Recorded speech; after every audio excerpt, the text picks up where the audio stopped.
Welcome back to the deep dive. So, I think a lot of homeowners, especially in colder climates, know this feeling of total frustration. Oh, absolutely. You've finally invested some serious money. You've upgraded your attic insulation to those high R values. You've worked on the ventilation. Mm-hmm. You did everything the contractors told you to do. And yet, the first big snowstorm hits, the temperatures drop, and there they are. The ice dams. Those giant, picturesque, and totally destructive ice dams and icicles. It really is the quintessential winter paradox. You did everything right, but the problem didn't just vanish. I think what the professionals and, the thermal experts we pulled sources from all agree on is that this topic is really about managing expectations. Right. Not total elimination. Not at all. So let's start with that foundational truth. Insulation and ventilation, they're absolutely crucial. They dramatically reduce ice damming. They do. But based on all the data, they simply cannot stop the process completely. Okay, so that's our mission for this deep dive. We're going to try to cut through that frustration. We'll get into why this still happens, even in these, high-performance homes. And then we'll give you the specific practical strategies, the multi-step system that building scientists have refined over years to minimize this problem down to almost nothing. We're going way beyond the basic building code stuff here. Good. So let's unpack the core mechanics first, because you really have to understand that melt-run-refreeze cycle to get the strategy. We all know ice dams form when snow on the roof melts. The roof deck gets warmer than freezing, and the water runs down. Right down to the edge. Exactly, until it hits the roof edge, the soffit, which is hanging out in the cold air, and that's where it refreezes into that ridge. That's the classic mechanism. It's all driven by heat escaping from the house. But what the experts really emphasize is that there are these, let's call them unavoidable contributors. Things that work against you no matter what. Exactly. Even in a perfectly insulated home, you have to acknowledge them before you can fight them. Okay, so let's start with the one most people probably overlook. Natural solar heat. The sun. Yeah. I mean, on a sunny winter day, it could be 10 degrees Fahrenheit outside, but the sun hitting dark shingles can cause a surprising amount of melting. And that process has absolutely nothing to do with how good your insulation is. It's a totally independent factor. And that brings us to the second unavoidable contributor. You called it minor heat escape. Right, because insulation only slows heat loss. It doesn't stop it. That's a key physical limit. So even a perfectly sealed attic with a huge R value. Yep. You're still going to have a tiny amount of heat transferring through the material itself. It's slow, it's subtle, but it's nonstop. And that heat, combined with the sun, That's enough to start the whole cycle. it's often enough to get that melt-run-refreeze cycle going. So just to be clear, you could spend $20,000 on insulation. You could. And you're saying a combination of, the low winter sun and that tiny bit of escaping heat means you're still going to see some icicles. That is the reality. You will see fewer icicles. You'll see much smaller ice dams, which is what we mean by minimization. Okay. But you're never going to get to zero thermal transfer, and you can't turn off the sun. That context is incredibly helpful. Okay, let's move from the unavoidable to the things we can fix.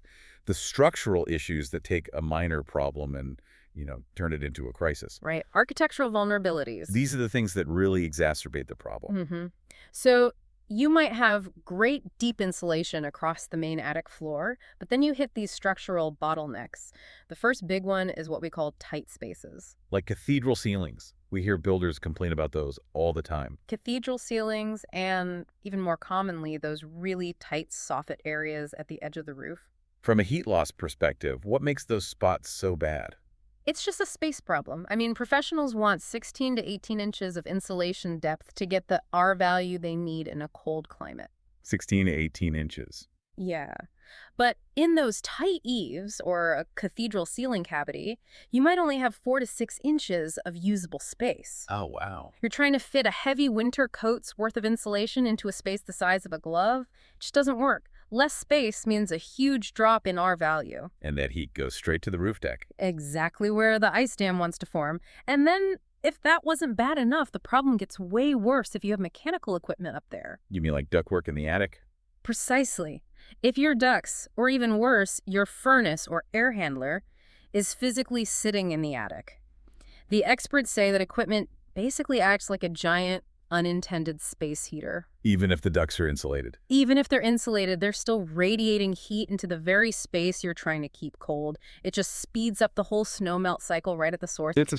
fighting against your expensive insulation. It's almost self-defeating. It is. And then there's the last piece of the puzzle, ventilation failure. You mean the vents get blocked? You paid for a ridge vent, you've got soffit vents for airflow, but when winter really hits and you get a few feet of snow, They get buried. they stop working, and without that constant flow of cold air, the heat that does get into the attic just builds up, it stagnates, and it warms the roof deck.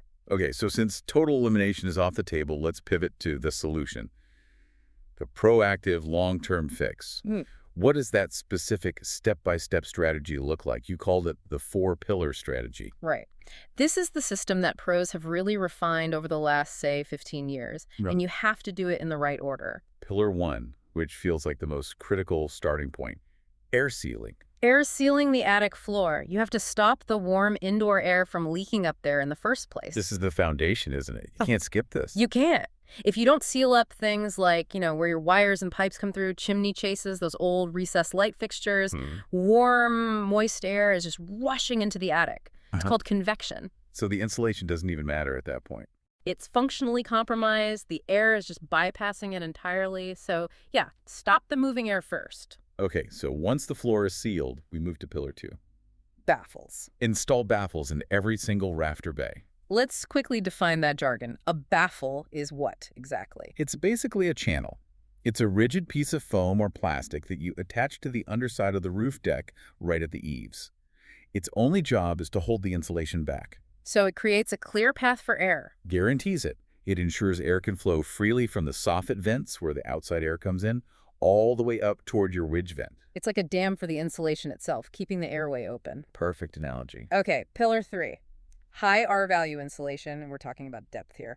The recommendation is 10 to 18 inches of material. And the experts are specific. They really prefer dense-packed cellulose insulation for this. Why cellulose over, say, the pink fiberglass stuff? It's denser, so you get a better R value per inch. And crucially, it manages moisture much better than fiberglass bats. But the warning from all the data is clear. If you have less than 10 inches of that dense material, you can still get ice dams. Not enough thermal resistance. It's just not enough. And that brings us to pillar 4, the active countermeasure. Installing a solar attic fan. Right, and a lot of listeners might ask, well, why do I need a fan if I already have vents? Good question. The answer is that the solar fan provides active heat removal. Remember what we said about your passive vents getting covered by snow? They stop working. The fan, though, is always working. It's actively sucking that warm, stale air out of the attic. So even on a cloudy day, or with low winter sun, it's still moving enough air to make a difference. Exactly. It doesn't need blazing summer sun. It just needs some light to generate power and keep the air moving, preventing that internal temperature from rising and fueling the melt. A quick note on that installing one is probably a spring or summer job. Oh, for sure. Unless you're hiring specialized winter roofers, you're doing that when the roof is safe and snow-free. Okay, let's circle back to that really tough problem. Those super tight architectural spaces. The 4 to 6 inch eaves where you can't possibly fit 10 inches of cellulose. Right. What's the move if a homeowner wants to go beyond just standard minimization and really truly fix that single weakest spot? This is where you get into the premium aggressive solution. The sources all point to one thing: closed cell spray foam, but only at the eaves. So you're not foaming the whole attic? No, that would be overkill and create other issues. This is a surgical strike. It's for people who realize that this small area is the Achilles heel of their entire home's thermal envelope, and they just want it fixed permanently. It sounds intense. Yeah. And expensive. What's the actual process? It is intense. First, you have to remove all the old insulation near the eave. Then you clean and air seal the roof deck itself. You install a rigid containment baffle to shape the foam. And then you spray. Then you spray the closed cell foam. And this stuff is incredible. We're talking a material that provides R7 to R7.5 per inch. That's, what, double the R value of traditional stuff? At least. The impact is just dramatic. You're adding an R value of 35 to 40 in the very small areas that were otherwise impossible to insulate properly. It's a complete thermal break. A complete thermal break right at the spot where ice dams are born. If you kill the heat loss there, you've addressed the primary source of the problem. But is it really worth the cost? I mean, this kind of upgrade starts at $2,000, maybe more? Well, the data says yes, because that small area is the critical weak link. Remember, the dam forms at the eaves.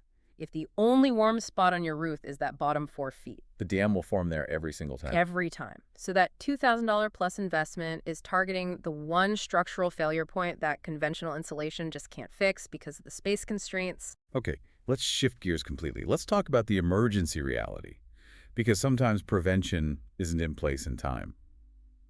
Ice dam removal. It's dangerous. It's complex. And it's not a maintenance service. You're paying for a crisis response. Professionals typically only accept a job when there's an immediate active risk. What does active risk mean? 2 things, usually. Either you have active water damage inside your home, you're seeing water stains on ceilings or walls. The dam has been breached. Correct. Or the ice itself poses a severe physical danger to people, like massive ridges hanging over a main walkway or an entry door. And that danger comes with a big price tag. I'm seeing a starting cost of around $2,500. At least. And that goes up based on how complex the roof is, the pitch, the height. And they use specialized tools for this. No hammers or axes. They're using steam, right? Professional steam equipment, yes. They cut these narrow channels through the ice ridge. The goal isn't to remove all the ice. It's just to let the water drain. Exactly.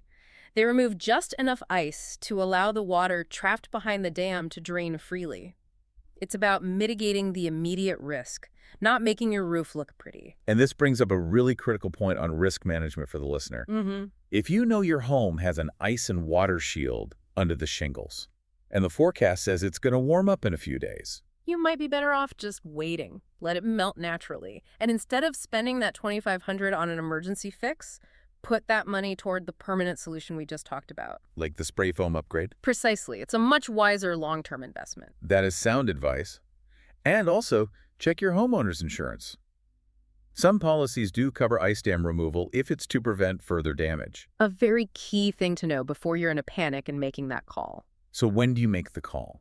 Hmm? What are the specific warning signs that mean you should contact a professional immediately? Okay, so you call if you see rapid, significant water stains appearing on your ceilings or walls. Active leaking. Active leaking. Or if you see massive icicles forming over walkways or doors where they could fall and hurt someone. If you see large ice ridges that are growing really, really fast. Or if you're seeing dams form in multiple unexpected areas all at once. Small icicles are just a fact of life in winter. Small icicles are normal. Massive, localized ice dams causing leaks inside. That is the serious warning sign. This has been a really clarifying deep dive because it reframes the whole problem. The goal isn't to eliminate every single icicle. No. It's to minimize the formation of the destructive ice dams. And the best strategy isn't one single fix.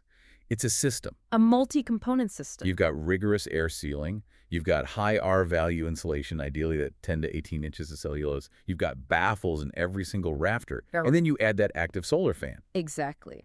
Since you can't completely eliminate heat loss, effective prevention is all about rigorously managing that balance of heat loss and ventilation. The goal is to keep the entire roof surface uniformly cold. So here's a final provocative thought for you to chew on this winter as you're looking up at your roof. Professional emergency removal. It starts at $2,500 for a partial fix, a fix that only helps you once for this one event. How quickly could that exact same $2,500 have been invested in the closed-cell spray foam upgrade that prevents the issue permanently, right in your home's most vulnerable spots? It's a tough trade-off, emergency reaction versus proactive investment, but it's one worth thinking about based on your home's unique weak points.